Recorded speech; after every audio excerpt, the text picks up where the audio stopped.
What's up, everyone? Welcome to the Clutch. I just messed up something. If you're hearing trains, it's not my fault.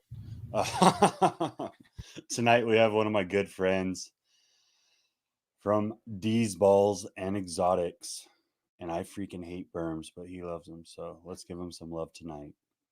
What's up, man?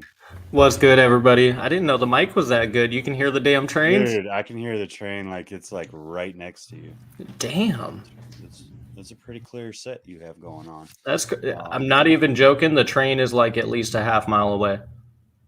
Yeah, every time it whistles, I can hear it. Damn. What's good, everybody? Thanks for having me on, man. Absolutely, brother. Absolutely. Kathleen, yeah, I'm not fucking doing that. I love you, but no, I'm not doing a 9-hour fucking live. Yeah, in that I've case, we'd already have to done start in mine. the morning. I'll be Yeah, cleaning and listening and everything. by the end of the night, we'll fucking be like passed out in our snake rooms. Yeah. And be like, oh shit, Dylan fell out of his chair. Why did Dillon go dark like 5 or 6 times during that live? It's weird. He came back with a big smile on his face. Mm-hmm. What's up, everyone? What is Damn, up? Mike, everybody's in here. Yeah, people are jumping in. Hell yeah. So let's just get down to the dirty nitty gritty. Yeah, man. Why the fuck Burms, dude? Man, so many reasons. I'm sure a bunch of which you won't agree with, but here's my experience, okay? And I've owned both mainland retics. I've worked with bigger mainland retics than I've personally owned, for that matter, just to throw that in there too. And I've worked with Burms. I've, had a chance to work with just a number of large species. And honestly, I think Burms make the best big species pet for the average keeper, right? Not just besides my love for them, but I feel like it is a breeding aspect. They make a better large constrictor than most of the others. So, one of the main things I love about Burms for that, factor too, is you should know when your male retics get up to size, they get a bit testy during breeding season. Male Burms, they don't do that at all. I mean, he might give you a little buck if he's really not in the mood and he's in shed or something. That's about it. They're never going to go willy-nilly striking at you, pissed off, arcing all over the cage. They just don't do that. Obviously, they're a bit smaller, which I feel is they're still huge and impressive in, all regards. But, that 10 feet between a 14 to 16 foot Burm and a 24 to 26 foot mainland retic, I feel like, it's a big difference. 4 feet or so, that's not a big difference to me, but 10 feet, that's a big fucking difference to most people, So I really like him in that regard. And honestly, man, I've just had a love for him since I was a kid. I saw him at the zoo, and then I saw him, I got a little older. I saw him at the actual reptile zoo. Then I started seeing documentaries on him, and I just fell in love with the species since I was a kid. And, once I was an adult and able to, house them and care for them, I just made the plunge, and, I'll never look back. I don't know. I can't imagine life without them now. I mean, well, you're talking about size, and I understand where you're coming from. I'm not going to turn this into a debate, maybe for like 5 minutes, but oh, we can debate, man. We can have a healthy debate. It's all good. I'm not going to go on snakes, man. But I think the fear's there because they have the ability to grow 20 plus feet in captivity, right? But oh yeah, if you look at the majority, even female reticulated pythons, they're maxing out at like 14, 16 feet because people don't have the feed to grow them to 20 feet. They don't have the enclosure space for all that. Like it's a hard thing. Like I think besides like Barchek or Brewer or McCurley, there's not many people that can captively get a retic to 20 feet. Oh, I completely agree. And like, if we're talking just mainlands, right? Mm-hmm. Personally, I feel like that's wrong for the retic. Okay. And I say that with a mainland retic right up here, but I'm just going to say, wait for the future and you'll see what that girl's in. because I want to do her all the justice I can, knowing like my Burms are a different story. Once they get large, they're a ground dwelling species. When they're young, they are semi-arboreal when they're juveniles, but when they're adults, they're ground dwelling. I'll let my Burms out all the time. They never want to climb. They might go, 4 feet up a cage just to sniff, but then they're coming right back down to the ground, Mainland retics, if you see Barczyk's videos, Lucy, excuse me, is, she's up in the tree, she's climbing. They want to be that way.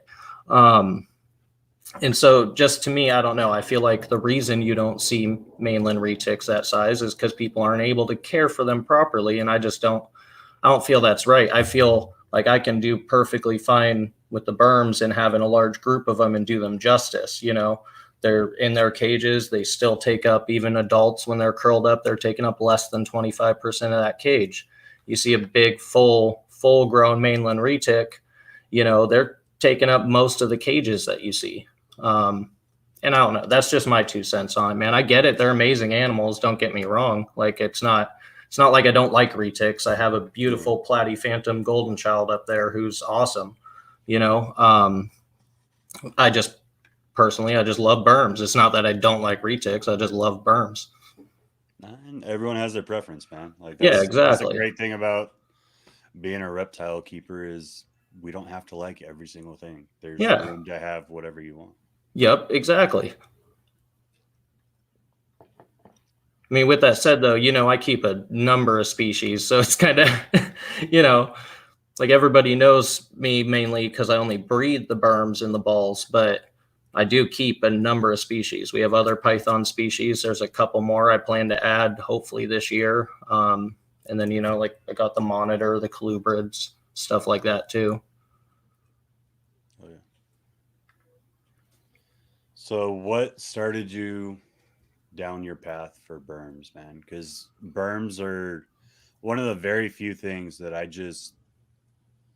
think I've covered one other person my entire time on YouTube where they work with Burms, and that was Chris from Apex Snakes.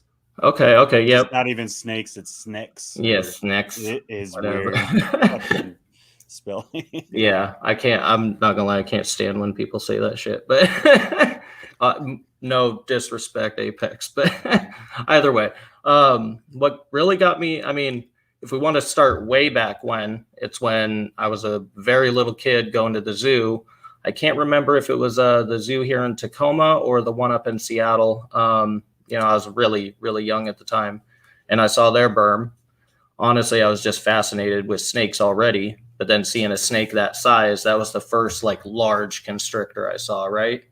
Mm-hmm. And then I want to say around 10 or so is when I got to go to the actual like reptile zoo. And I saw their Burm, and it just made that love even more because now I've seen it a couple times, in different places. And that was an albino. And so, like, just then I was like, oh, crap, they come in yellow. I don't know shit back then, okay? I'm 28 now, so we're talking, almost 20 years ago. And then I don't even remember how old I was. I want to say it was like 12 or 13, somewhere around there. I had this girlfriend, not like just a friend that was a chick, right?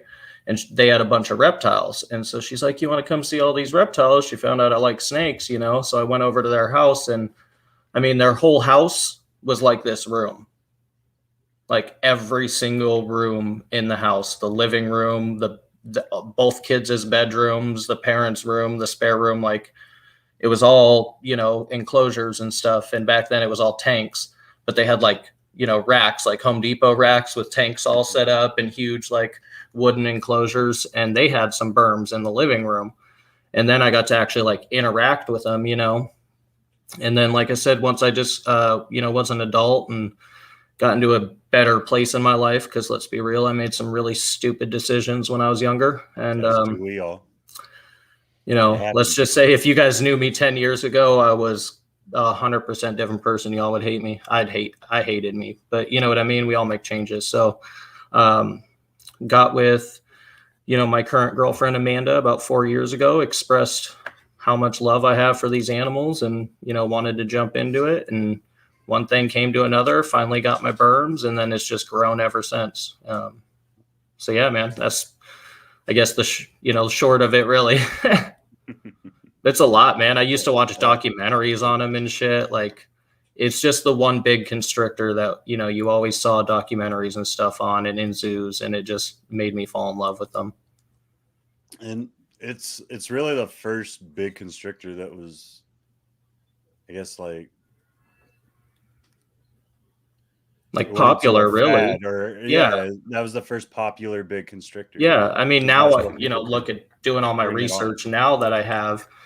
You had the rocks, way back, late 60s, early 70s kind of thing, and then it was really after they got banned, everybody turned to the Burms, and then albinos came out, and then the greens, and then everything following, and I didn't even know about any of that until I got way into this.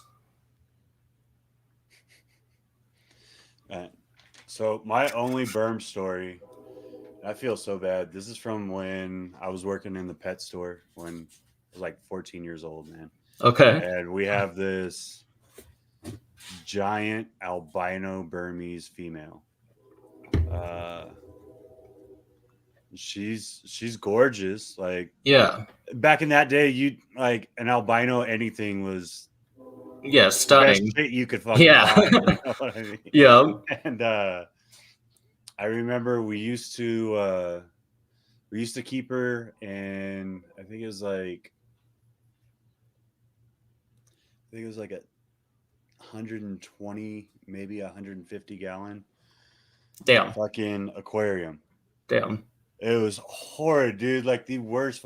But we didn't know any better back then. Yeah. You know what I mean? Like, yeah. Oh, yeah. Ago, no one knew shit like that. Found a way to like make this fucking mesh top so that she had proper airflow and all the shit that we're like, oh, you shouldn't do that with snakes now.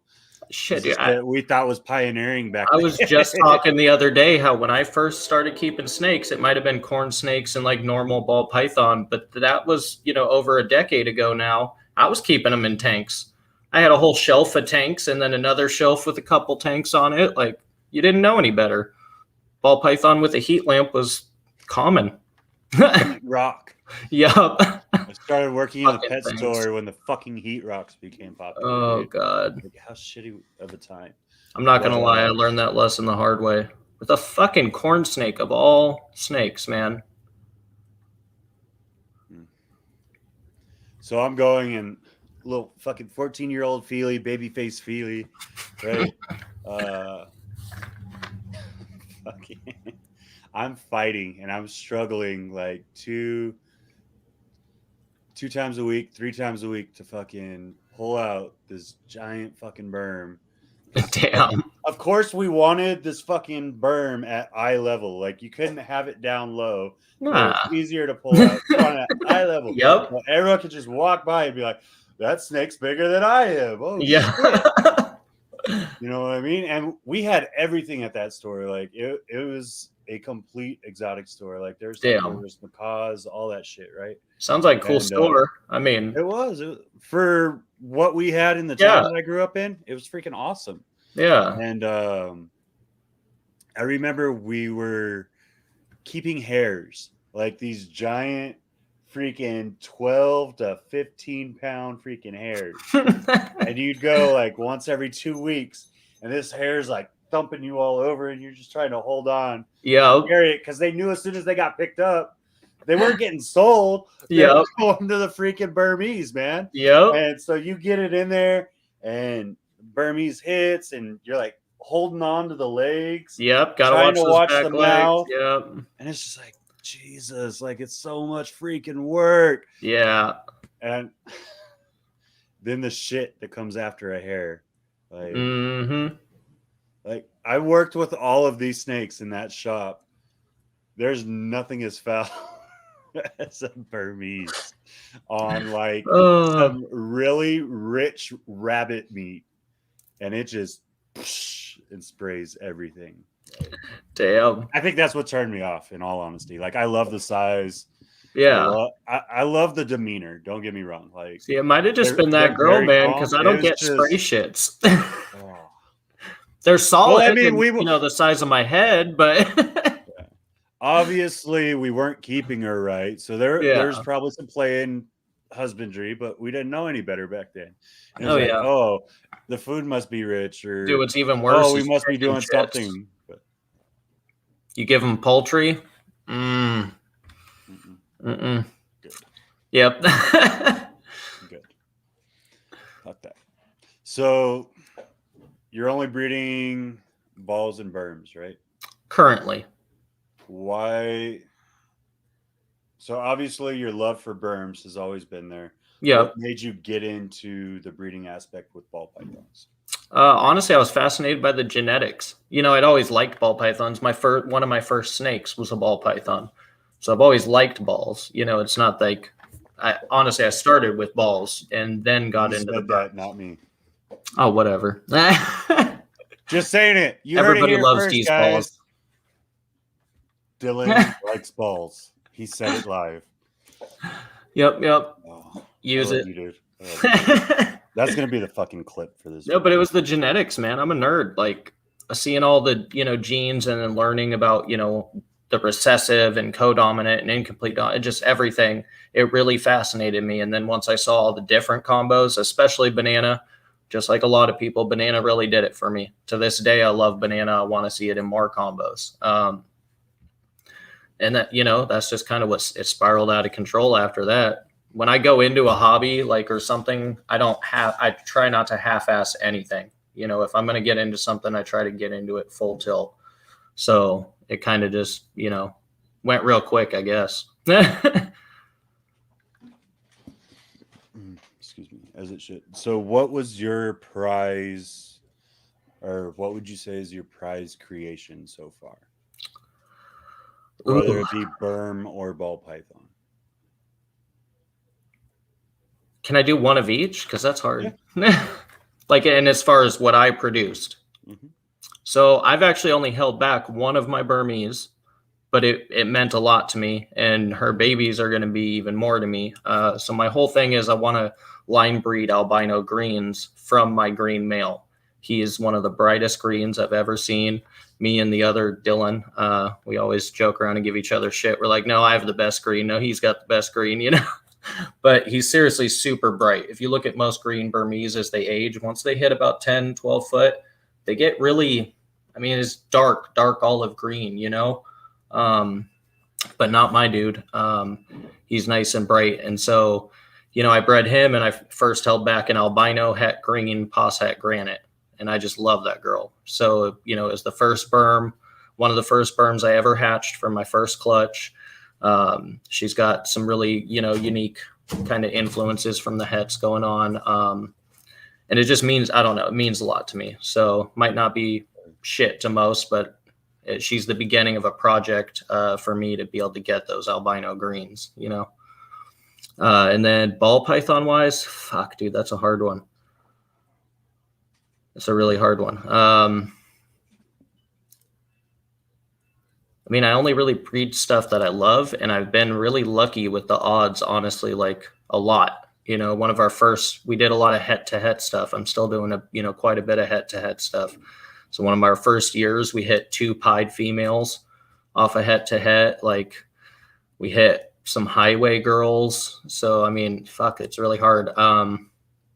I'll say for 2020, it was probably it's a tie between the blackhead, red jean champagne, posset ghost, and the blackhead pastel, red jean orange ghost, visual orange ghost.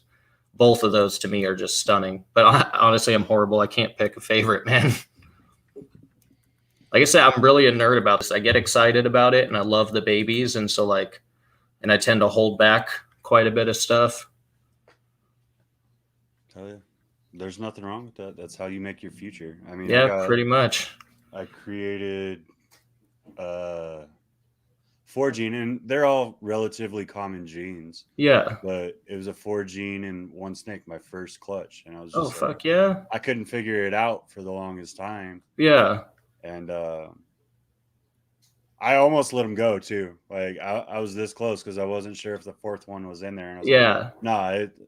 So it's It's an OD pastel jigsaw.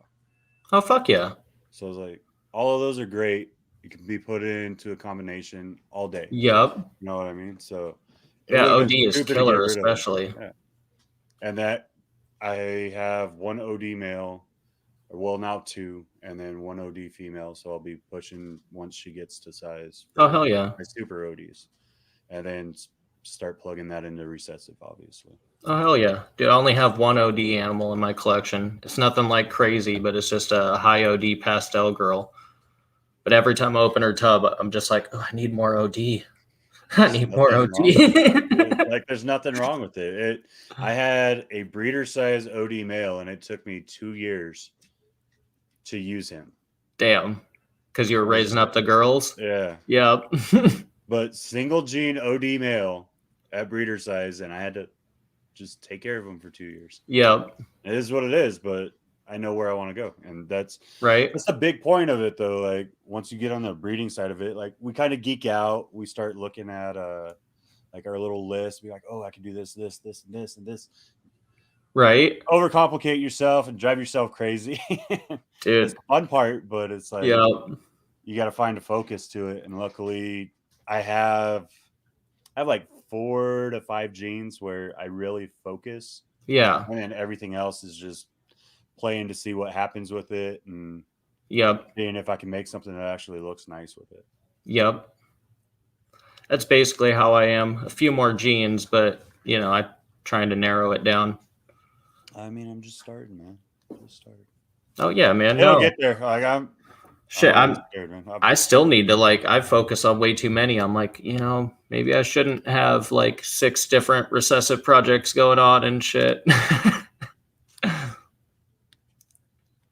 Because then you realize you're like, oh shit, I got these powerhouses, but I only have 1 or 2 females I can pair them to. So you have like 2 chances that year, right?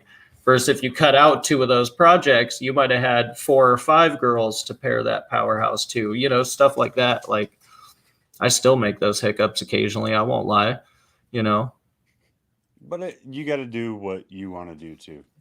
Otherwise, you're not going to enjoy it. Yeah, exactly. If you're not enjoying it, you're wasting your own time. Do you know how many nights I've had, like, before I, understood genetics and all that, like when I was getting into it, and I just sit there on the morph calculator and be like, well, if I pair this male to this girl, or hold on, what if we got this girl and then we paired this? You can't lie. I know half the people in the chat, don't even lie. Y'all have done that shit. Wizards. We're all calculator wizards. Oh, for sure. Not only are we looking at what we can make, but we're looking at the probability. Yep. We're looking at average cost most of the time. Like, okay, well, I need to be smart about what I'm doing because I want this to build. Yeah. But you have to do what you enjoy too. Like, oh, exactly. Yeah. And that's the hard part. And that's why you pull it into that single or double recessive as soon as you can. And okay, you have that gene that you really love, and you just keep progressing it and finding what works with it, what doesn't. Oh yeah. Doesn't mean that you have to keep like a whole freaking army of those to make it successful, but you gotta have a couple of them. That way you can play around with other genes. Play and plug, But where was I gonna? So you're really good in the community. Like, I think you're one of the few people that does giveaways and stuff, and I'm not going to let them do it here because I don't allow animal giveaways online. I love you, Dillon. So even if you had tried one, it's not happening. But that's just me, because I don't want anything that happens here to be based off of because a snake was given away. Oh, for sure, man. Yeah. So it's more of a that train's really I'm not gonna lie, that's honestly what shit. Let me turn this down. Sorry, guys. That's crazy because it's hella far too. I mean, I hear it usually, but I'm surprised the mic it's an omnidirectional, so it's facing me. The train's like half a mile behind us. Is what it is. We'll work with it. Hopefully it goes away. So you know what? Hold on. Funny story about this train, right? Train comes through a couple times a week, and you could always tell which train it is because he lays on the fucking horn the whole time. It's not because they have to. There's only one crossing that's at the end of our main road out here. Go to the end of my block, you'll go down the hill, and it goes all the way down to the pier. Right, we're right, up from the ocean or the peninsula. So the water's right there, and the train runs right along the water there. So what we were told is, I guess it's some guy who used to live in this neighborhood, and he lost the house to his wife. So now she lives here with her new husband. So every time he goes by in the train, he just lays on the fucking horn. Yeah. And everyone gets to reap the benefits. Everybody. Yep.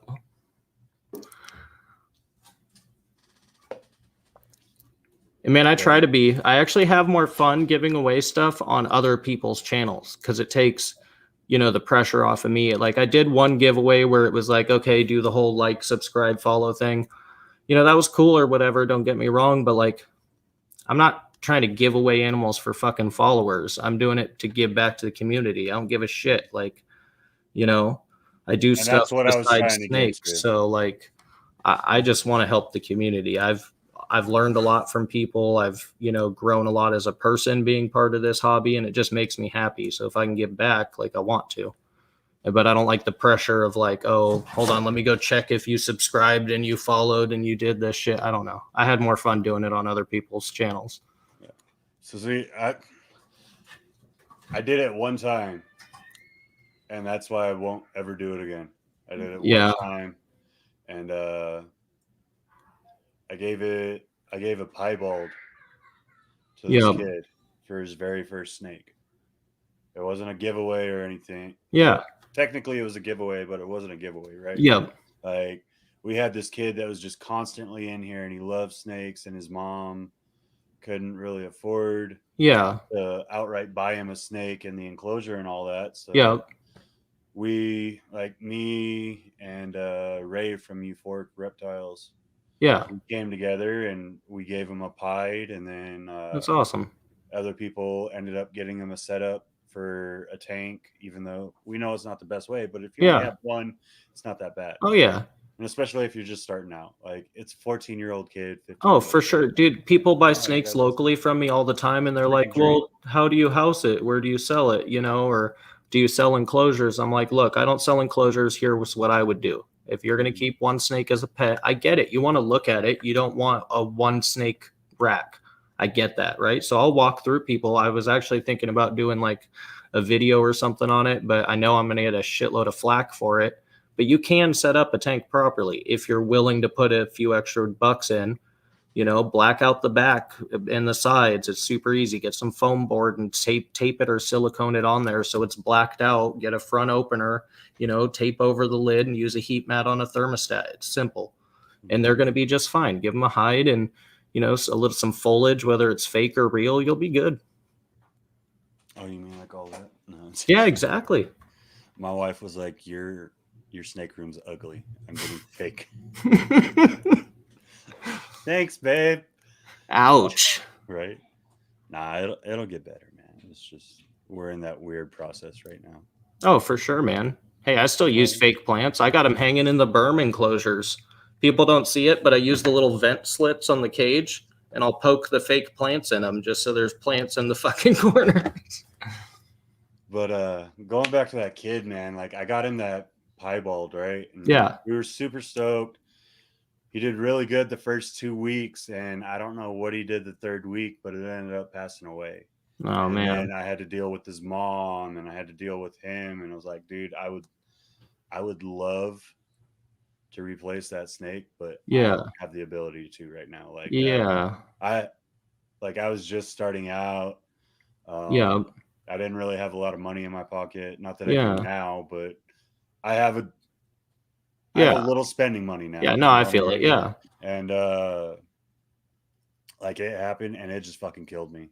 And I feel like there's no way to really vet somebody unless you've personally been there. Yeah. Or to their facility or to their house. And so I'm just against it. But that's not the important thing. Like I don't want to turn this all fucking negative and shit. My point was like you're here for the actual community. Like you're not just giving animals away to try to build a brand or build your name, which I mean it does help. But you're actually here because you give a shit about the community and the people around you. And I've watched it enough to where it's like it's the people that have really given a lot to you, in the sense of like mentorship, or in the sense of like just being a friend, or being that constant support when you needed it at times Yeah. in your life, and then you show up on their channel, or someone's trying to kickstart their channel off, and you're like, hey, you've always been there for me, here you go. Yep. Which I appreciate about you, man. Like you're one of the few that is I'm not gonna say few, like there's a lot of good people in the industry, Oh, for sure. but And thank you. definitely a lot of people have their motive and then their ulterior motive, and Yeah. what gets shown, it just happens. The little family that we've created on the Discord chats that we're in, Yep. I think it's freaking amazing. Yeah, some great people, and it's so much better than like a lot of the negative shit you see on Facebook, honestly, lately. Those groups Like, are man. fucking killing me, man. Yeah, and I'm trying, I run a few of them, and even those lately, I'm like, who approved all these fucking shitheads in the group? Like, it's out of nowhere. It's like they're not, the older people that I've seen post and approve their posts for the last, year or two. It's like new people coming on, and it's like, guys, where the fuck are you coming out of the woodworks bashing people? Let's help each other out. Let's learn. Like I said, I started with freaking tanks. I didn't know what the fuck PVC was 10 years ago. Like, we all got to start somewhere. I don't know. Just like that kid you were talking about, we got to teach him, like, hey, it might be hard. It might be a little bit of extra spending money to get him set up, but really you can get I hate to recommend a big box store, but worst case scenario, dude, you can go to fucking Petco or PetSmart, and they have a $60 thermostat that works just freaking fine for, starting out. And at least you can regulate this shit, go to Walmart or Home Depot, get a $20 temp gun. Okay, now you're in $80, add the actual heat, pad or mat, you're in $100, but that's $100 towards the safety of that animal to live 30 plus years.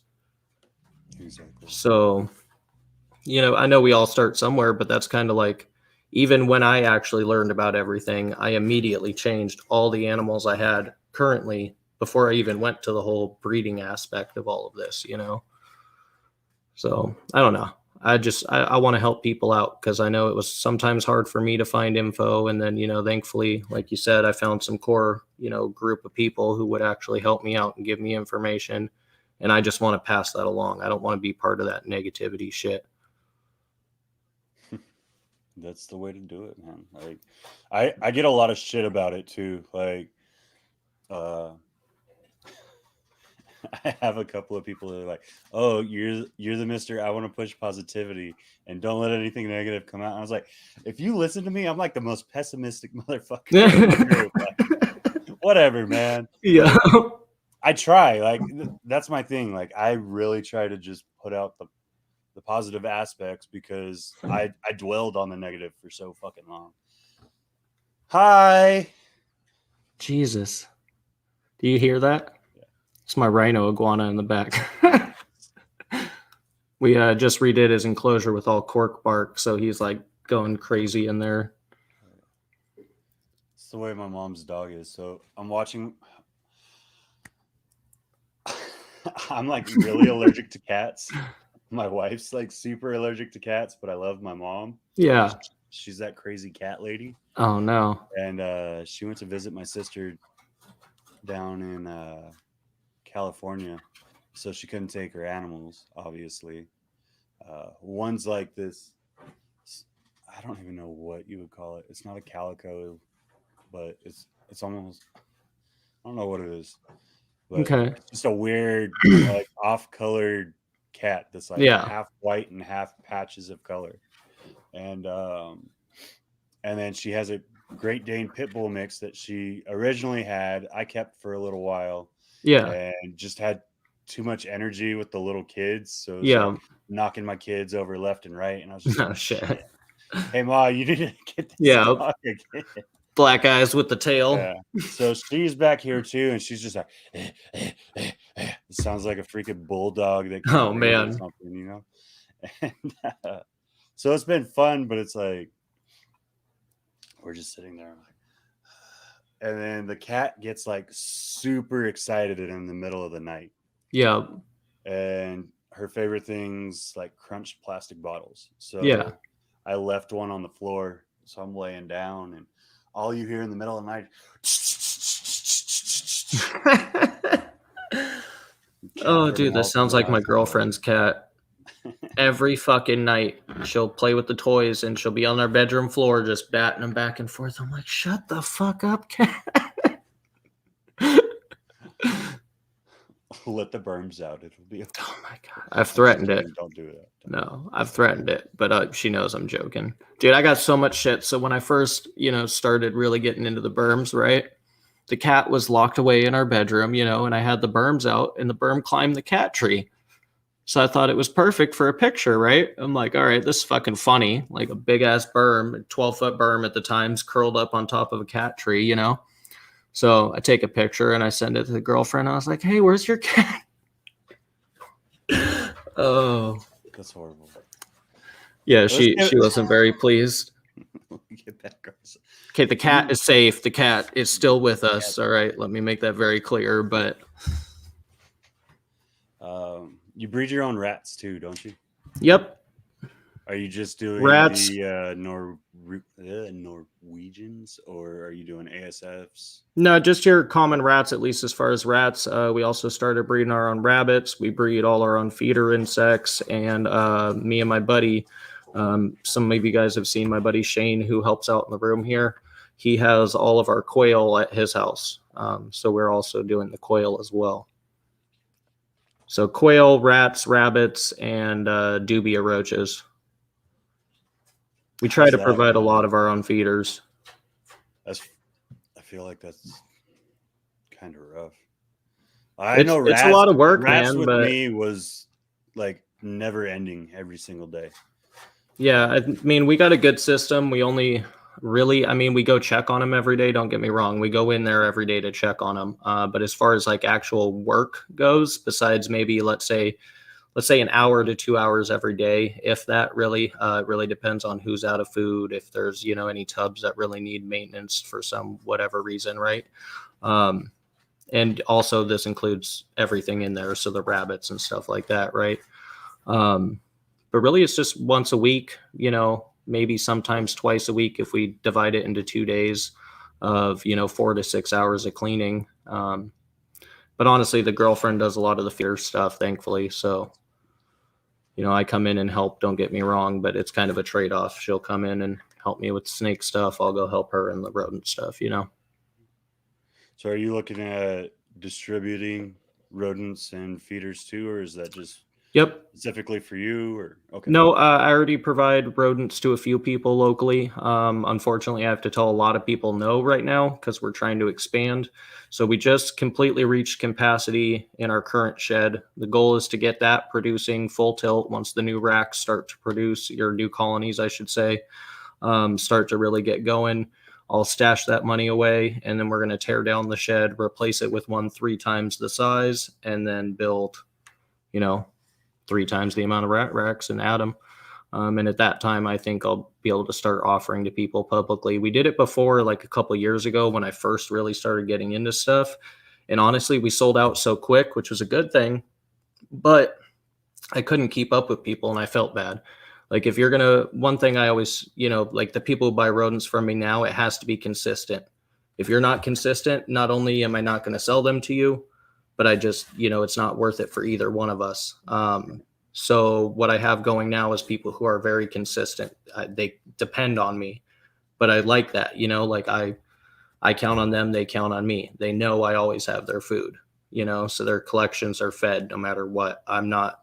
I don't want to make that mistake like I did in the past. I take on too many people and then I can't provide for them. So then they're left without rodents to feed their animals, and I know that feeling. And that's why we started breeding, is because my collection grown and just local people couldn't keep up, or it was this or that. And I'd have to go to one guy this week, another guy 2 weeks later, some random Joe Schmo 3 cities away next month because they don't have pups or whatever, like I didn't like that. And, I know you can order online. Okay, I get that. But like to me, I like sourcing stuff locally and helping people out as much as I can. And feeders were just one of those things. Like at the time I fed mostly live. So already frozen was out of the book. I had bought a lot of snakes that were eating only live, I've now switched to pre-killed rodents. So like, it's a little bit different now. If I ever have a lull, right, which doesn't really happen anymore, but let's say if I ever had a lull, I can order frozen to feed my collection, right? And I still have all the other rodents, but that doesn't, I did that like in the beginning when we really started expanding, but now we produce all of our own feeders. The only thing I don't produce all of is the rabbits. Working on that though. It's a lot of different breeding. So, like it's pretty impressive, man. Like that's Thanks, man. I try, man. I try. I really love what I do. Like, I know that sounds like cop out, but see, you've known me long enough. I really love what I do. So when you're breeding your rats, is it like a shed out in the back of your land, or Yep. So what are you doing? Basically that door actually goes to my bedroom. On the other side of my bedroom goes directly to the backyard. So it's perfectly connected. Go to the other side of the property in the house, and we have a separate shed over there. And that's full of all of our rat colonies and currently our rabbits because it's winter, and we have some dwarf rabbits that can't be outside. Okay. What's your ratio? Like, I know everyone does it a little bit different. So we've been playing with ratios a little bit, but I keep it between 1.4 and 1.6. Most of the tubs are 1.4, but we've been experimenting with, some 1.5 and 1.6 colonies just to see, like, okay, is it going to get too much if, say, 4 of these girls drop litters at the same time? Like, I want to see it. I've heard stuff from other people, but I'm one of those, I learn better seeing it myself. And I mean, they're mine. Worse that happens, I notice it's overcrowded, I move the fucking moms. So excuse me, damn, smoke too much.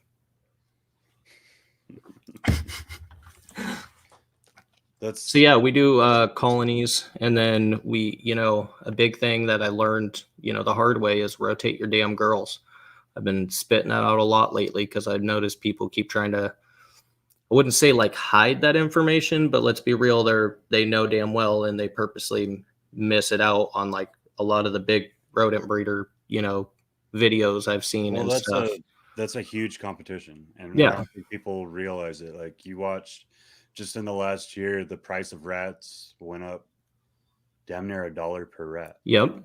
Minus like your pinkies or hoppers or shit like that. But yeah, your average rat went up damn near $1. Oh yeah. So it's a huge market that people are trying to get into. Yep. Oh, and it's a lot of work though, and I feel like that's more the deterrent than not sharing information with people.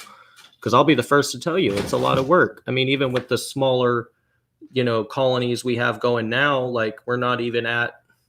My goal is 200 colonies by the end of the year. We're not even at 100, and I'm maxed out in that space, right? So like I'm starting to get some colonies rolling elsewhere, but that's a whole different story. But it's a lot of fucking work. Like I said, even just our small operation, I'm spending 1 or 2. If it's one day, it's going to be 6 to 8 hours. If we're really cleaning everything. And doing it properly, and rinsing out and cleaning the water bins and refilling waters, feeding all the troughs, cleaning all the colonies, weaning rats, so pulling all your weaned and getting them separated into either grow out bins or new colonies. And then you factor in the rabbits, and now we have to pull out all their trays, clean all their wire, redo the feeders, hay, water bottles, all that stuff. And then you got to go in there daily for an hour or 2 to just make sure, okay, does everybody have food? Did anybody run out? Your grow out bins are going to go out of food a lot quicker. So your regular colonies their food might last 4, 5, 6 days, but on your grow out tubs, that food might last 2 days, depending on how many grow outs you have in there, 2 or 3 days. So you got to really keep on top of that. And they're also going to go through a lot more water. So I have, like, for instance, one of our walls is a wall of 6. So I have it split where a 5-gallon bucket feeds 2 racks. It's split with a T on the top. So then we only have 3 buckets instead of 6, right? I do that one because I want them to have fresher water quicker versus that water sitting in there for a whole week. But you got to keep on top of that, because if, say, your far left is your grow outs. They're going to go through that water a lot quicker. So if you don't keep on top of it, you say, oh, well, the one on the right's all full. Well, yeah, but the one on the left is about empty, and those rodents need fucking water, And then there's a lot that goes into it. Checking your exhaust, making sure that stays clean. Temperature plays a bigger role than people seem to, talk about. You don't want real low temps. I watched them go. So I literally had to put space heaters. Yep. As bad as this sounds, I had to put space heaters in my garage to keep them warm. Yep. Because it was falling under, I think it was like 65 degrees. And yep. They completely stopped breeding. Yeah. So we run exhaust 24/7 because of the amount of, animals in that space. You'd need fresh air exchange. The ammonia buildup from rodents is heavy. If you don't know what I'm talking about, it can get gnarly, like your eyes burn the second you open the door, and you don't want to be in there, and your animals shouldn't be in there. So we have exhaust 24/7, right? But the point is, it gets cold at night. It's drawn in freezing cold fucking air. So we had to put like my heater's over here, just one of those like radiator style space heaters. We just keep it on low and it keeps them at 70 pretty much consistently all through the night, all through the day. At night, it might drop down to 67. During the day, it might get up to 72, right? But we found that range is really good, like 68 to 75-ish range is, our sweet spot. Yeah. And then usually like anything over 80, they start freaking out. Yep, freaking out, and they're too hot. They're panting. Yep. It gets bad. We had days, I didn't have AC back when we started in this shed, actually. So we had, God, I don't even remember how hot. It was like 93 or something. It was super fucking hot. And, we didn't wake up for a little bit until after it was super hot. We're night owls. So by the time we woke up and went and opened the shed up, we had like half dead rodents. They had all, got way too fucking hot. So I learned a lot of the mistakes the hard way, man. That's why now, like I said, I just like to kind of do things myself and learn, because I can really feel it out and see it better. And I don't know. You can figure it out and you're able to actually give advice to others. Yeah, exactly. Like, and I didn't mean to laugh. Like it was fucked up, but oh no, shit. And I was like, dude, yeah. Like summer's here. I'm happy from like probably late June through end of August if it's under 115 degrees. Damn. Yeah. Under 115 degrees. Like it gets fucking hot where I'm at. Damn. And like they're I mean, I like the heat. I'm great with 90s. Once you get past 100, the garage is here now, because you know how they had like all the carbon monoxide suicides back in the day. So now code, you have to prevent that. So you have 3 vents in the houses out here. So damn. It gets pushed out. There's no way to build it up high enough. So I got lucky and I had like 2 little floor fans. Well, not the box ones, but like I used to have one over here, but it's the one that's on a little stand. Oh, yep. Like a 14-inch freaking fan, right? And I'd have one of those placed by each vent on the side that we're on, and it just pushed the ammonia right out. But I mean, if you're not cleaning them probably every 5 days, there's nothing you can do anyways. It's gonna be in that pine or whatever you're using so bad. Oh yeah, you have to be. You can't miss cleaning days. When it's you pick a day and you fucking stick to it. There's nothing else you're doing. I remember I used to come home because I was a truck driver when we were doing rats. So I'd be out all week. Horrible. I'd be out all week. I'd come in for like a night, maybe 2, to hang out with the family, clean my clothes, get ready again. Clean all the animals. And I'd go in there and I'd have to wear like freaking man, while I went in there, and I'm wearing a mask because it was bad. And my wife was freaking pregnant at the time, and I was like, this is too much. Like I culled off the entire collection. I probably had like 8 or 9 colonies going. And I had a couple of grow outs, and I literally sat there one night and culled the entire collection. I was like, I'm sorry, I'm not gonna make you do it again. And now I'm sitting here today. Well, not today, but like these past few days, I'm like, Our collection's growing a lot, babe. Yeah. Just with babies. In 2 clutches, I made 15 snakes. Yeah. I was like, I can't do frozen thawed if I'm gonna breed. I just can't. It's not logical, honestly, cohesive. for a lot of people. Yeah.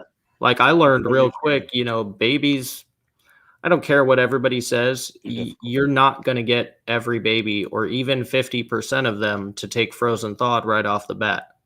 You're not. But I throw a live rat pup in there or a live rat fuzzy in there, they almost always take it. You know, and then you just switch them over. At least that's what I do. And that's kind of why I started doing the pre-killed, is because then at least people who buy baby snakes from me, it's going to be easier for them to switch from a pre-killed on tongs to frozen if that's what they do. You know, honestly, I'd feed live most of the way up if it wasn't for that, at least until we get to the jumbos and stuff. And then I feed frozen after that, everything. So what was the hardest part for you with breeding rats? Like, what would you say the hardest aspect is? Honestly, I'd say it was just the learning curve and nobody telling me the shit. So like I failed again and again and again and again. And it, you know, until I really learned every fucking mistake myself. Cycle your girls, keep that exhaust. Don't miss your cleaning days. I don't care if it's 24 hours. Like, you can split it up, that's fine, but you go into that second day after cleaning day, you done fucked up. You know, and I learned all that shit the hard way. I mean, it sounds harsh, but it's true. Like, you know, 100%. You can't be lazy on rats. No, you can't. Be lazy on rats, you're gonna start getting your diseases. Yeah, you're gonna kill off your entire collection of rats if you let even one colony get diseased. Yep, and you don't catch it can spread the entire quick. Thing's gone. Yeah. I had one rat that sneezed like 3 or 4 times. Yeah. Like within an instance, and I looked at my wife and I was like, "Did that come from the rat rack?" She's like, "Yeah." So I'm opening like all of them, trying to figure out which one's sneezing. It does it again. Yep. Instant. I was like, "Okay." So and rats cold, and I'm watching everyone else. A lot of people use the wrong bedding, and so they have, you know, that's why the rats will get that sneezing. They're prone to respiratory issues, rats in general. So I found a really good workaround on that. I can't really spit it out here because I'm not a veterinarian, so I'm not gonna. I'm sorry, but I don't want to spit out a whole, you know, medication to give your rodents on here. If somebody really wants to try it, shoot me a message, but this is at your own discretion. It's worked perfectly fine for me for, you know, a few years now. But we're able to get rid of all that sneezing immediately. We've also got, like, when I first started, you know, breeding the rodents, we obviously had to get the rodents to breed and we needed new blood. So I found a person I was buying rats from for a while. I was buying like a couple hundred a week just so I could feed mine, you know, sell off if I didn't have enough, and then also expand our colonies, right? But they'd all come in with ear mites and shit. And so I had to treat them. You know, but I had to learn all this shit the hard way. And that's why, like, I really appreciate breeding my own, I guess. And what makes it worth it is because now I can control all that. Our rats don't have ear mites. Our mites have nice, you know, healthy fur, not that greasy shit because somebody decided to give them that cheap farm feed, you know, dog food. So it was just all those mistakes, I guess, were the hardest part for me. You know, just learning it the hard way. Other than that, the work, yeah, it's a lot of work, but I don't know. I'm kind of a workaholic, so like I have to stay busy. If I'm not doing something, you know, I get bored real easily and I need to do shit. So it doesn't really bother me. And like I said, the girlfriend does do a lot of the feeder stuff. She's a huge part of it. So don't let me say otherwise ever. I'll call you out as soon as possible. Believe me, I enjoy that. What are you using for bedding on them? On the rodents? Yeah. We use dried in pellets and gem white shavings. So gem white, I've noticed, is kind of a local thing. Dried in, I believe you can get nationwide. The reason we use the dried in pellets over the other compressed pellets, it's horse bedding is what it is technically, but it has what they call zeolites in the pellets, so they absorb a lot more of the pneumonia. And we've ran side-by-side tests. So we went and we put everything on dried end for a week, and then we put everything on Tractor Supply pellets. And we noticed a very distinguishable difference between the two.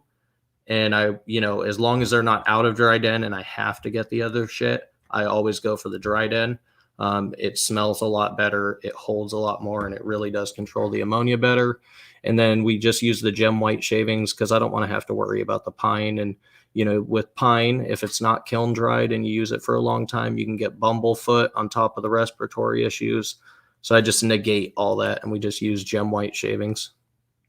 Well, and then the pine you kind of have to worry about too, because they start chewing on it, and if you can get all the sap out of it, then that goes into your snakes, and then your snakes get sick too. Exactly. It's a lot of issues. Yeah. Unfortunately, that's what I had to use, but I used it like whether it was kiln dried or not, I put it in my oven. Like I would sit there like cookie sheet after cookie Damn, sheet. That's commitment, bro. Dude, like I wasn't fucking around with it. Like, it would take me. So I'd get those big fucking containers, and I'd run through one of those like probably once a week, and I'd put probably 2.5 hours. 3 hours into baking one of those packages. God damn, dude. I couldn't imagine. It was funny, dude. Like, I can imagine. And the fact that I'm willing to start doing it again, like I look, like I was saying. So is there no other options available in your area?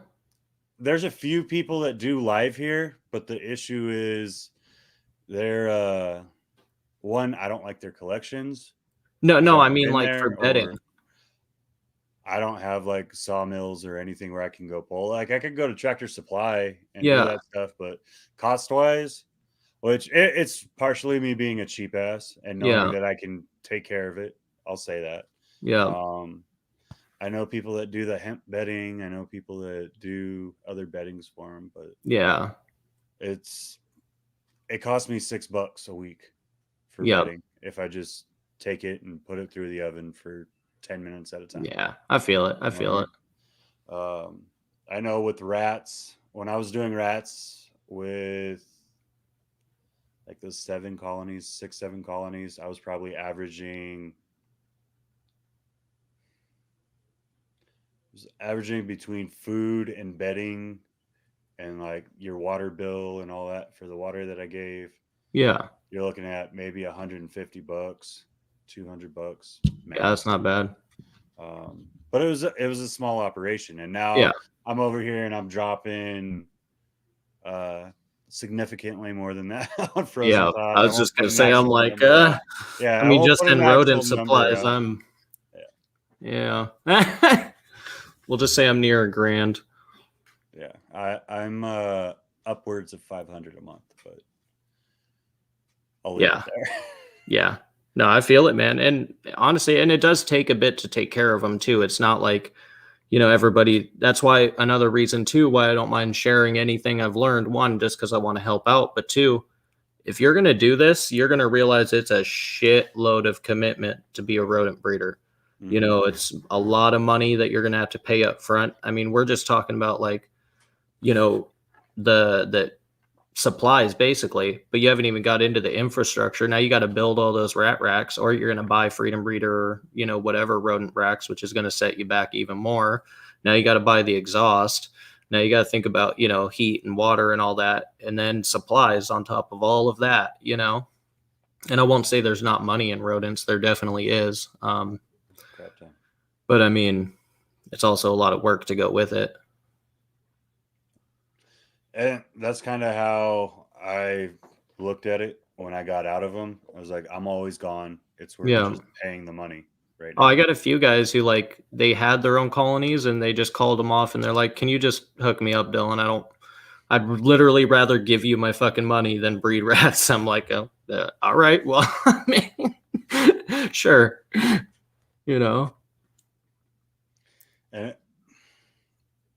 I've had a few, I'll tell you honestly, I've had a few of the local bigger guys reach out lately, and, I'm not going to name drop or nothing, but they're like, hey, can you supply us with, 250 a week? Can you do 400 a week? I had somebody ask if I can do 600 a week. So, and those are all people. I told every single one of them, hey, look, you know, it's going to take me a little bit to get this going. Like, this is all me and Amanda. You know, we do almost all of this. My buddy Shane helps clean snakes and take care of our quail. But besides that, it's all us two, you know. It's like, it's going to take a little bit. And they're like, all right, well, just let us know when you're ready. I mean, I'll let you do the math right there. 600, 400, another 250. And that's not including the people I already take care of, and then people down south who want rodents too. So I was planning on doing a weekly drop or so once everything gets going down in the Vancouver, Portland area, because they're, I guess, not a good supply down there either. And that's a week. That's a lot, man. Yeah. On top of your own. On top of my own reptile regular. Yeah, and regular people. Supply. And then your regular customers, like that's.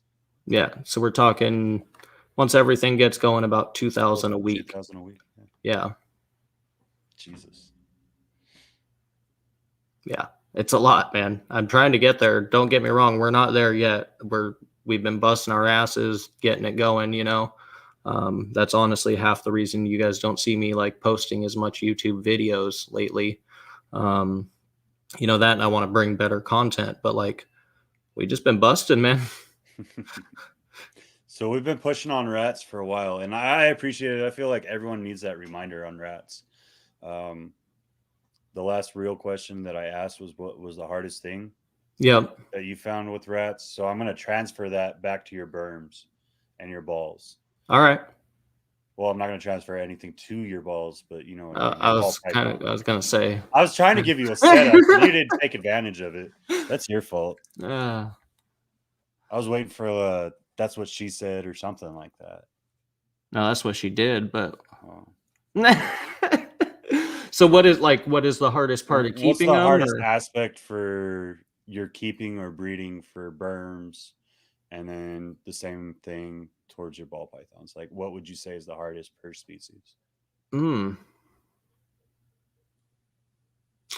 See, this is a really hard question, honestly, because I don't find it hard at all. Like, and that's straight up no bullshit. I just don't find it hard. I'm a very like motivated and outgoing person, so like cleaning their shit doesn't bug me. I'd say cleaning their shit, but it really doesn't bug me. Like, I get to I get to come in here and hold the animals that I spent hundreds of fucking dollars on. Oh, poor me. Like, I guess if anything, it's the motivation to do it, you know, because there's times. Why do you want to hold your animals? Yeah, they're not there to be held. They're just there to be in a cage. Yeah, they just should be in a tub 24/7, right? Oh. No, but you know, I don't know, man. I don't really. I mean, I know that sounds like cop out. Well, no, that means I don't find it hard. You're passionate about it.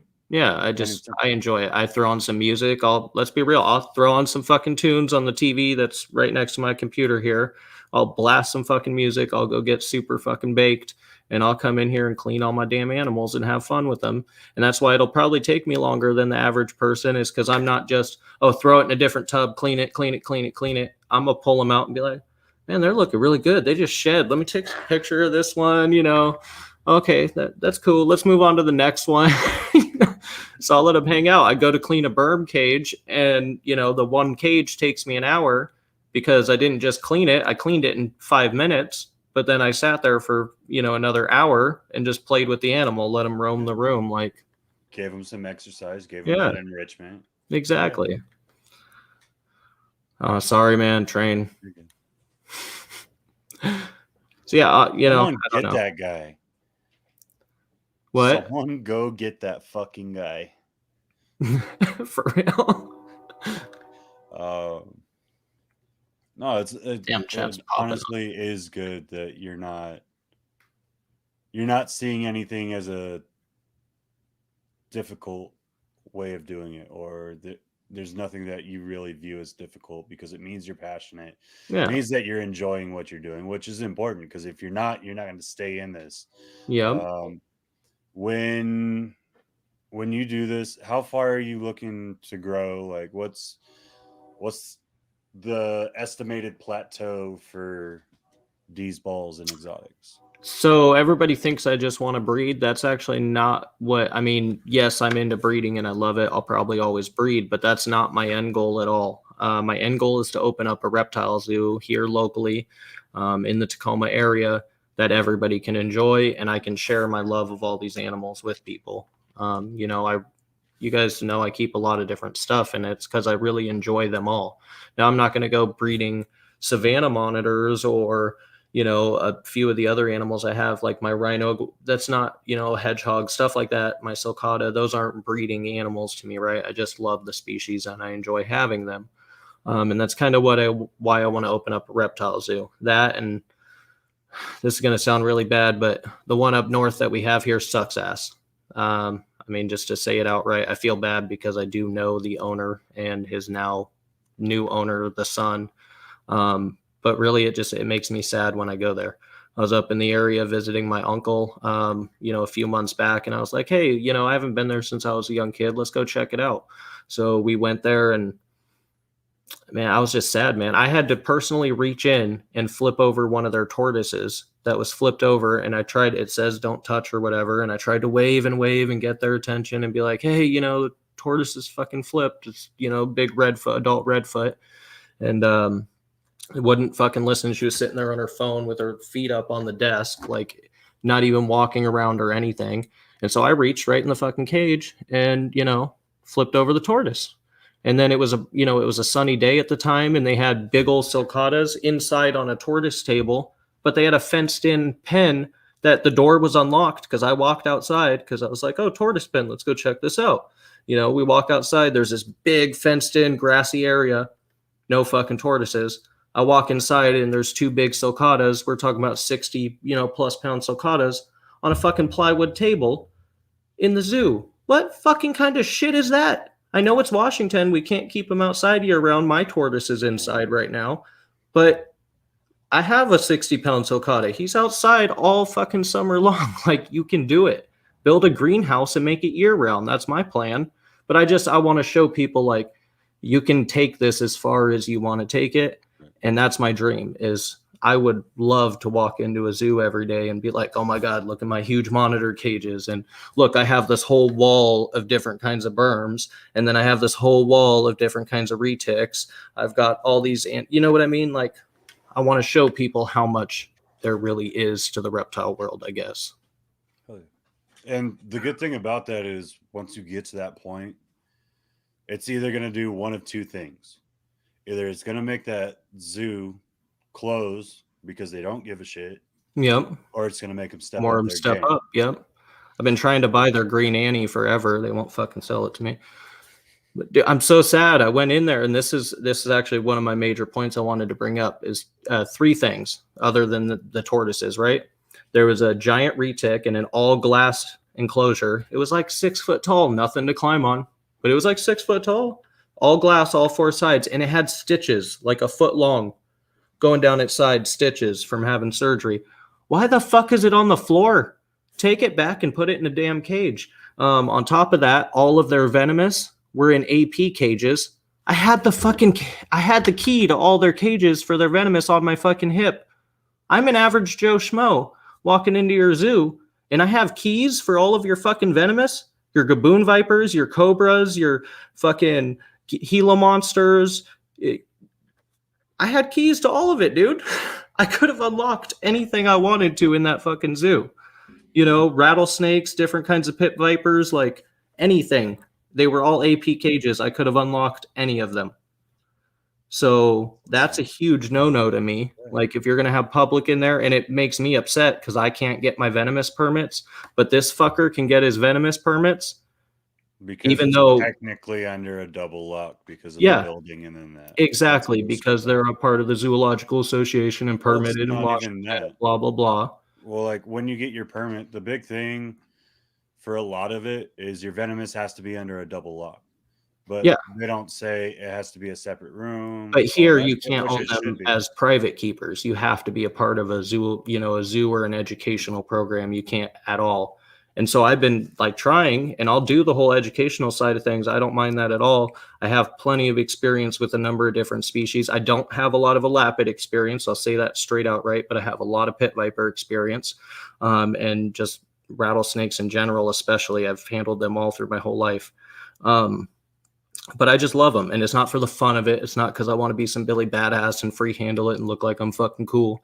I just love the animals. I think they're really fascinating animals. Like squam are some of the most beautiful snakes, I think, on this entire planet. Some of the different types, you know, and just, I don't know. It just upsets me, I guess. And then lastly is the green Annie they had. Huge, beautiful green Annie was in an acrylic tank that maybe had this much room on all sides of the animal, including the top. And it was all water. It was just an acrylic, like 4 foot by 4 foot or some shit like that. You know, maybe, I don't know, 1.5 feet, 2 foot tall. And there was like a little platform, but that snake was too big to get on that fucking platform. I don't know, man. It just bugged me. And seeing shit like that cannot be our representation in this state.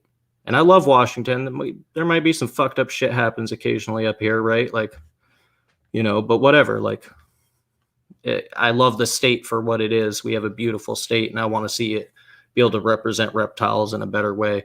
So my end goal is the zoo, and I'll always breed a little bit, you know. Like there's stuff we have plans for stuff that I guarantee is going to take me 10 years to hit it, you know, but I'm willing to wait and do it because I want to see it. As you should. Yeah. Oh, that's awesome, man. Like education aspect of it and going into the zoo side of it, it's definitely not an easy road. I commend you for even wanting to do that. I've looked into starting the education myself, and right now I don't believe it's feasible for me. Yeah. It takes a huge capital. That's why, don't get me wrong, I'm years out. Like, we're going to wait until the rodents take off and the reptiles themselves take off a little more. I mean, this is what we do either way now. But, you know, it's got to take off a lot more for me to put the money into it because I don't want to half-ass it. Like I said, if I do something, I'm going full tilt. So when I talk about opening the reptile zoo, I want it to have private party rooms. I want it to have, you know, a retail area where people can buy real reptile equipment, come buy your thermostats, your feeders, your cages, your PVC cages, you know, stuff that makes our life easier as real reptile keepers all in one place. You're not, you know, running a million places, ordering online, waiting for shipping, all of that. Right. And then I just think where I'm at here in Tacoma is a great location. You know, we're 30 minutes north of the capital. We're 30 minutes south of Seattle. So it's easy for tourists to get here, like, or just locals in general, anywhere in the state. We're kind of mid-state, you know? So. Have you, because I know with me, or at least in Texas, we need like, I believe it's a 2 million insurance. Yeah. Have you looked into all of that yet? I haven't looked into it yet. I know you do have to have an extremely high insurance policy, and then there's a few other like loops you need to jump through in order to open it up. A bunch of inspections, and then I think, if I recall, at least if I was looking at it correctly, they hold you to like a higher code as far as like your locks, your security, all of that sort of stuff. You have to be held to a higher standard in the state in order to have animals. Oh, yeah. So that's not a bad thing, man. Nope. Like I said, I mean, we all should be upping our game every time. And what some of us consider is an upgrade to what we're doing sometimes isn't. Like, yeah, I feel like I'm upgrading right now, but essentially I'm still in the same systems, just they're different sizes, different shapes, shit like that. Oh yeah, for sure. You know, it's commendable, man. And it's given you the opportunity to reach out to the kids or the parents because that's my favorite part. Like, literally, that's my favorite part. If I could just do education and I knew I could survive off of that and that alone, 100%, I'd do it. Yeah. But like seeing the fear in someone turn into admiration for the animal or getting intrigued and curious about the animal is the best thing in the world. Yep. I love that feeling. My friends locally always joke around, like outside of the snake world. I mean, some of them inside, but like a lot of my friends that aren't necessarily reptile keepers, I've just known them, you know, for a long time. They always joke around. There's like, if there's anybody who can make you not scared of snakes, it's Dillon. And I kind of pride myself in that, honestly, because it makes me feel good, you know? I've got the girlfriend's 72-year-old grandma who was freaked out by snakes. One of them who, you know, shovel in some boots is how they should be kind of person, right? Doesn't want anything, loves animals, but just didn't want anything to do with snakes, was scared as shit, wouldn't even come in the room. Now she'll come in here and ask me about the Burms and want me to pull them out. I have pictures on my Facebook of her hanging out with my 14-foot Burm, Carmela. Like, that to me is awesome. If I can change somebody's mind, especially somebody who's been set in their ways for years and years and completely change their mind, that to me is amazing.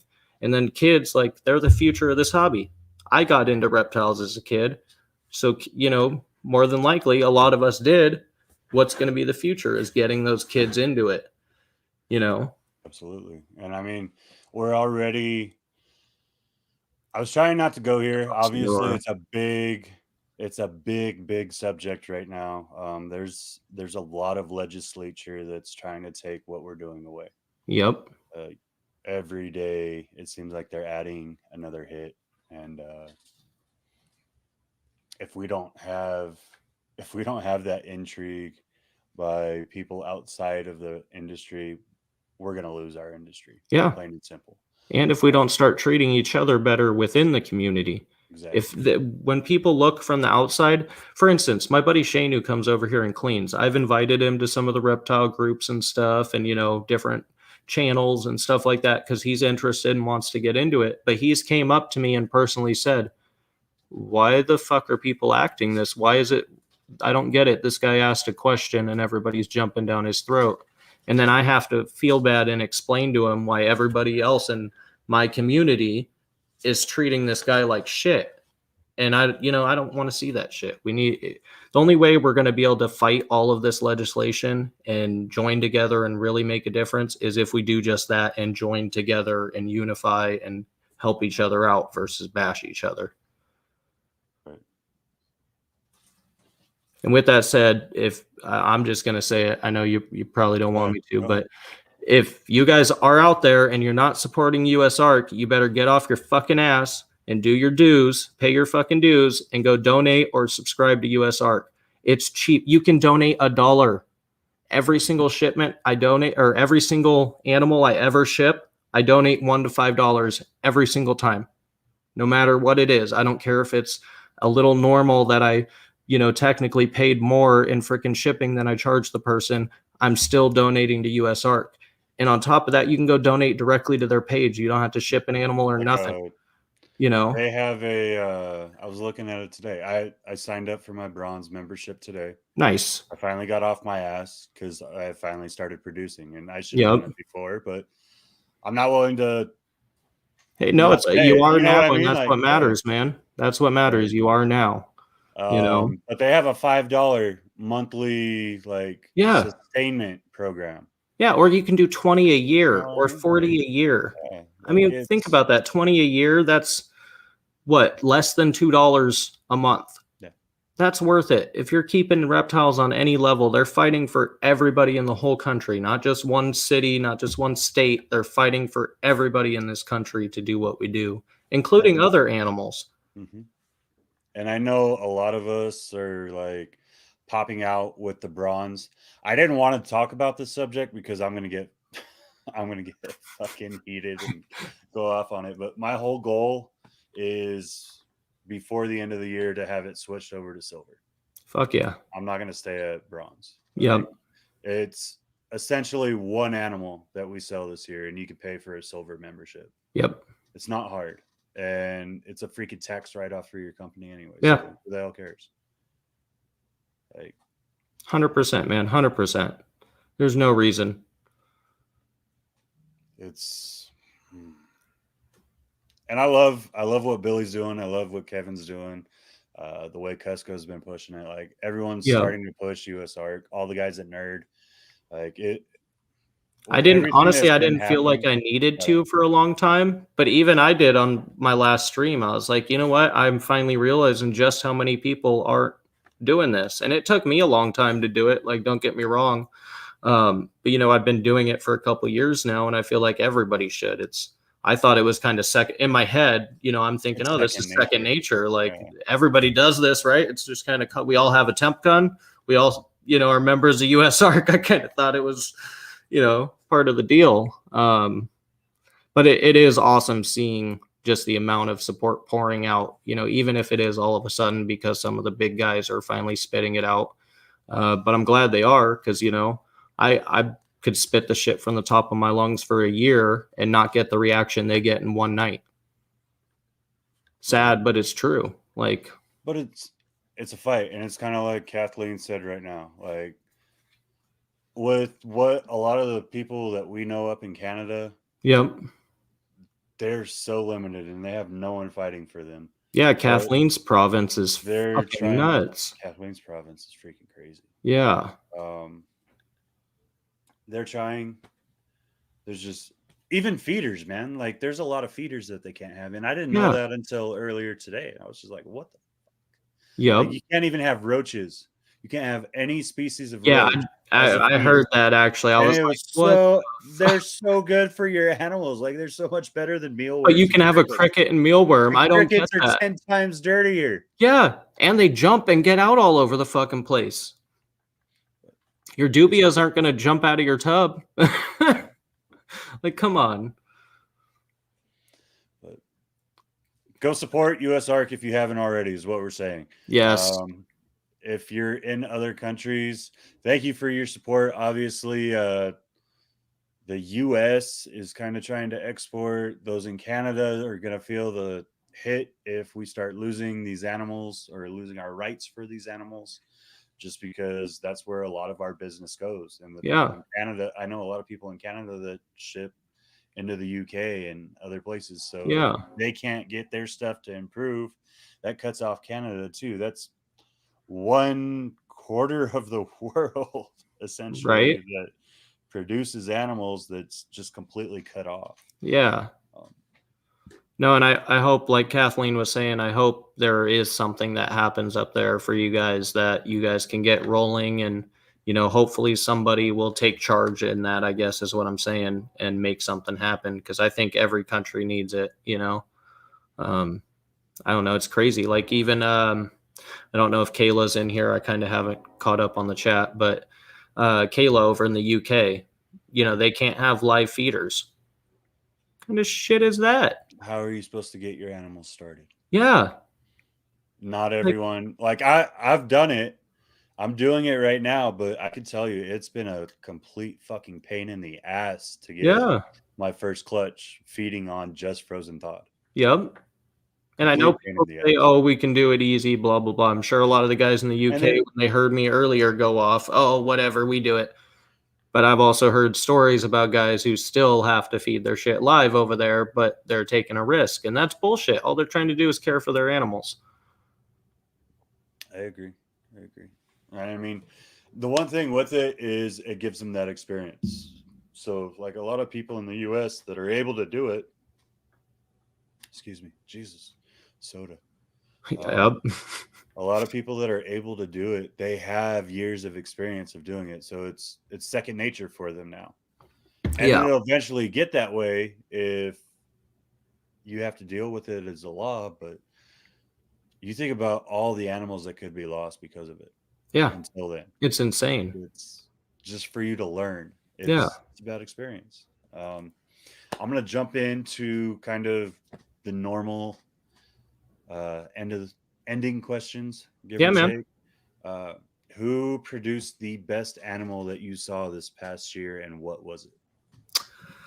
Ooh, shit. And you can shamelessly self-plug yourself, but then you have to give another answer. Man, because that's what I was kind of thinking. Oh no, I'm a sucker, but I'm just saying, blackhead with champagne and those combos I produced really made champagne stand out in my eyes again, and it's all due to the blackhead red gene complex going on there that made it stand out. But as far as somebody else produced, God, fucking, man, I mean, I guess there's always Justin's combos. You can't really beat that, but I hate to just say Justin because fucking cheater, man. I know. I feel like that's cheating. No, I'm just kidding. I love you. You're not wrong. You're not fucking wrong. I'm gonna say that. Last season that somebody produced, and it's technically still a shameless plug because I now own this animal, but it would have to be my buddy Aaron at Black Diamond Herps. Shout out to him. If you guys haven't checked him out, I'm sorry, but go check him out, please. He's a really good friend of mine, and he helped me a ton when I got into all this. But he produced my Hypo Labyrinth. So kind of a shameless plug because I own the animal, but I'm telling you that fucking dude is smoking. Like, you can look at 100 Hypo Labs, and maybe 2 or 3 of them are going to look like that boy. And him and Keith have that project dialed in. Oh, yeah. So I know you guys were probably expecting a ball, but I'm going to do the opposite side of that now. So you had the best, or stated the best. Now I want to know who had the worst, and what would you add to it to improve it. And I added that improvement portion because I don't think it's fair. Like, obviously I feel like I had the worst, not that, because I'm having a hell of a time. I think my yellow bellies came out really fucking low expression even after shedding, so I'm having a hell of a time. So I definitely say I had the worst out of anyone I know, because I was stupid enough to put a single gene yellow belly to a clown, which is cool because it has the recessive, but everything looks the same. So I made it very difficult on myself. I don't, dude, that's a hard one because I don't really think about bad stuff. I'm not, like, no bullshit. I try not to think negatively or bad. Like, I don't care if you produced a normal. That's cool. You produced it and it's healthy. I guess the one who did the worst is the one who killed all their, eggs in the incubator or something. There you go. If you're producing anything and it's healthy, fuck, more power to you. I mean, as long as it's taken care of, like. Hell yeah.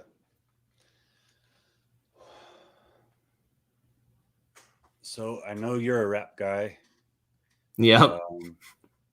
Hey, I like all kinds of music, just not country. I'm going to sing country. I'm going to flood your stream with country later. Oh, no. Just give it to you. No, I'm not that bad. Number one group that you would listen to? Whew, fuck. If you haven't noticed, there's a trend. I'm hard at picking favorites. I like a lot of shit. Number one group. God damn. Can